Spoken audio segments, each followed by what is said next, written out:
How's it going, Eagles? Kevin here, bringing you a deck profile from our ARG tournament last night. I'm recording Michael Harple in his 13th place. What deck now? What deck is Moneybags Blue Eyes? Moneybags Blue Eyes. Okay. Yep. All right. So overall, the tournament was good. I didn't see much of other Blue Eyes, so I was kind of like the only one here. So overall, for cards, just your staple Blue Eyes. You got your Blue Eyes, your alternates, your eggs. I ran two. I ran 2 spirits, and then I ran 3 sages. So that was, again, overall the standard gist. Made a lot of good nasty combos. Did a lot of normal summoning, which is weird. Then I ran the Galaxy Eyes build. I like the Galaxy Eyes build because it's very explosive, going turn 1. It has a lot of flaws. I mean, it loses against like Dark Law, and then if your opponent XCs, you're kind of like, well, shoot. But you've already searched out 1, and you could just leave the 1 in defense, so it's okay. And it's just better off going like turn 1, so you don't have to worry about the back row. So I did that a lot, going first, and then just making sure I can just get this out. Now you said you had the Max C and Dark Law kind of shit on the Galaxy Soldier engine. How often did that actually become a problem? Mechs, not Dark Law at all, because I didn't come across any totally heroes or any hero deck.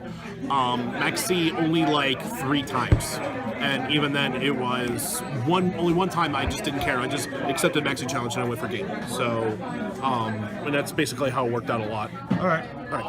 And then just staple hand traps, searchable effect veiler, 2 good, and then Maxi, really good. And then just staple draw cards. Draw, add. Then all the special summons.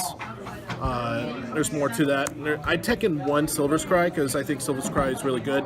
And just, again, it's really good because it can be played offensively and defensively. You can literally just like play this for game, or play this when you need to get out the White Spirit to get that out. Then, of course, the Soul Charge. Gotta have 1 off. 1 win condition. Yep. Then I played 2 Desires. I understand I don't see it as often, but I don't need it as often. But when I do get it, it's like really clutch, and it's after I've already added and drew everything. So this is just to add more to my hand. So it's just getting rid of like a lot of my 2-up. It's getting rid of like a lot of my my 3-ups to 2-ups or even 1-up, and then again I get these a lot easier through the draws. And then I just main 2 Twin Twisters. This card saved my ass so many times to a lot of Vanity's Emptiness, a lot of anti-spell fragrance. I mean, honestly, for a while I was just like, forget this card. It's like not that good anymore. I'll just use MST. But honestly, Twin Twister does a lot better job. And of course, I get the discard just makes it automatic +1. By the way, you're welcome. Yes, shout-outs to team member Teller Knight Terrace Kevin. He is actually the one who suggested the Twin Twisters, and just took his word for it and paid off. So there's that.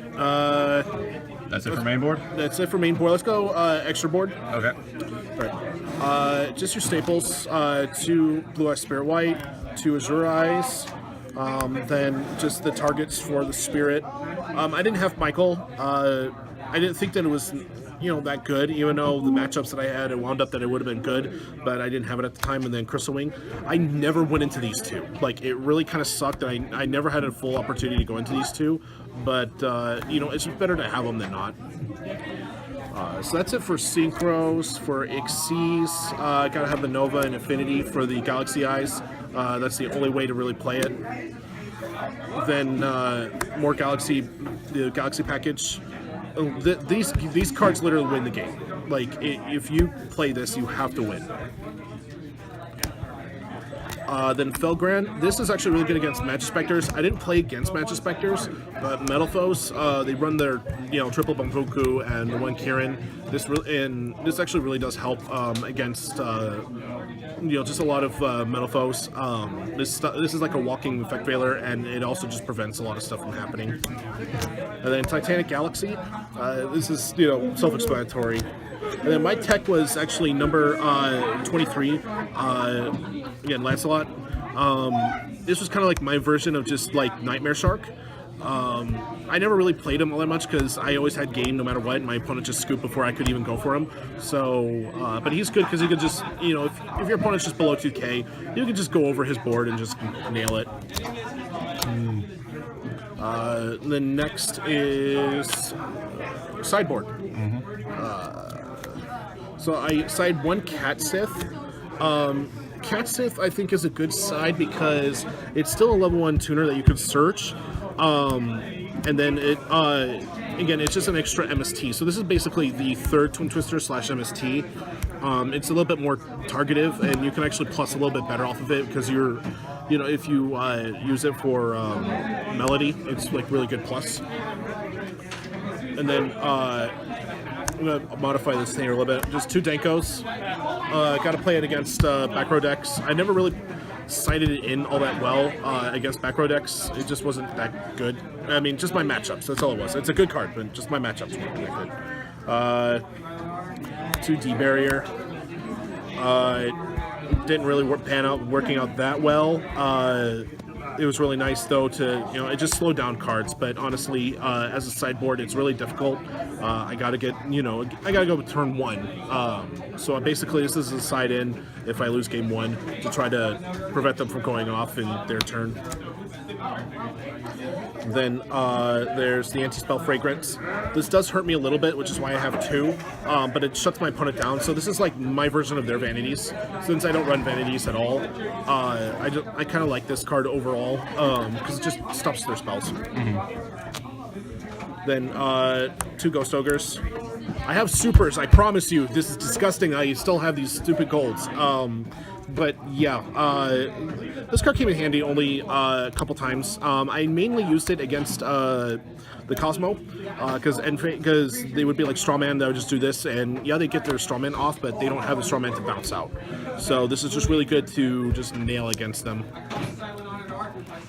And then, let's see, yeah, Gamma Seal. I mean, that's self-explanatory. I ran Gamma Seal quite a bit, especially against DD decks, which is also why I used Ghost Ogre. I mean, DD decks. I just get rid of the Siegfried and then go off, or I'd get rid of the Crystal Wing and go off. System down against ABCs, but I didn't see a single ABC.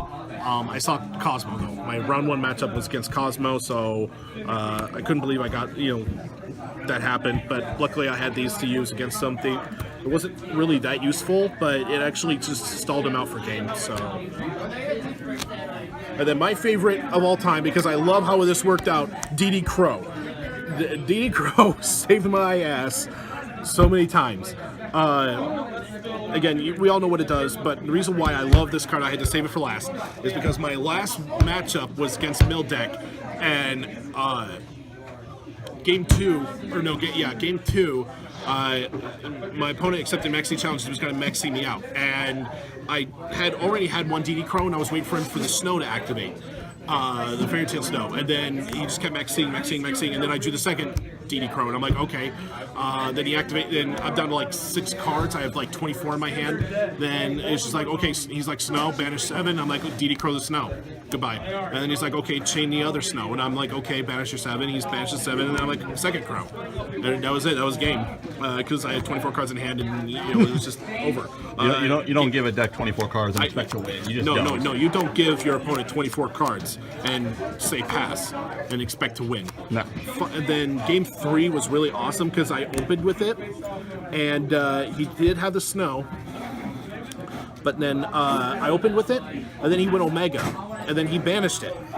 So I built my board like step by step, and then I went Desires, and I drew my second one with Desires. It was really awesome, and I was like, I just got the game. So I had like double return, and then the full armor photon to just all go in for game. So that was the reason why I saved the DD Crow for last, because this thing was like freaking MVP and won me my last match. So because it just stopped the snow from popping out to preventing my stuff from happening. So speaking of your matchups, how did they go? What did you play against? Well, round one, it was against Cosmo. That was actually kind of a bit of a grind fest because it's been a while since I played against Cosmo, so I didn't know exactly what to do. But after a while, it just kind of came back going, okay, all right, gotta watch out for the Tin Can, gotta watch out for the Farm Girl and a Dark Destroyer and everything. I tried to make sure that they either did not hit board or just were banished altogether. Probably the only reason why I won is because I come up with guys who are equally stronger or equal to their guys. Second round, I can't exactly remember. All I remember is I 2-0'd the person. Actually, no, I didn't lose. I lost that one. I think that was my Metalfoot matchup. Yeah, that was my Metalfoot matchup. I don't know why my Blue Eyes can't really do well against the metal foes. It just, it's difficult. They have the advantage when it comes to the resource games. So. Right. Round 3 was against DDs. This one was really good. I didn't draw too well, so that was that. Then round 4 was against. Actually, round 4 was interesting. I can't even remember because I actually OTK'd the guy like twice. It was ridiculous. So you don't even know what the hell he played? I don't even exactly know what he played. He kind of just scooped. After that, he was kind of like out of it already. Then I played, unfortunately, round 5. I played our teammate, Will Savage, for DDs. I 2-0'd him, unfortunately. White Spirit was amazing. So, shout outs to Will Savage, but sorry, buddy. Then the following round, a rival nemesis of mine from another team, he played DDs, and we went to game 3. I beat him with his own kaiju, which is sad to say. But yeah, I beat him with his own kaiju. Then I can't remember the rest of I can't remember a lot of the others. I won a match because my opponent didn't show up at one. I think that was like one of the early ones. That's probably why I don't remember it. It's because I remember one. It's because my opponent didn't show up. Then my last round was against Lightsworn Mill. He did not have Minerva, which thank God he didn't. But he tried to kill me via Maxi, and as I already told the story about DD Crow, it was ridiculous. So that was basically my day. All right. Well, we also got our I guess our Yu-Gi-Oh! Day, whatever fucking tournament coming up. Is this the deck you're going to be running with, or are you going to try something else? I'm going to try something else. The Blue Eyes is always good. I'm very comfortable with it, but I think the time's come for me to move on. I've been a big lover of Blue Eyes since its conception, and I've been always trying to find ways to do it. But for right now, it seems like that some inconsistencies are starting to show through more and more, and I just want to try other things. I might pick up DDs. Played right, they can really hurt. But other than that, that would be my only thing I would do. All right. Well, thank you very much for your profile from what was it, 13th place? It was 13th place. I got my invite. I got this little pin right here. So I don't know if I'll be in Pennsylvania, but we'll see. We'll see. All right, guys. Thank you very much for watching. Like, subscribe. Do all the other nonsense. Peace out. Well, thank you for watching my deck profile video. In the link below will be Brandon's video, so click on the link. Don't forget to like and subscribe, and go Eagle Factor.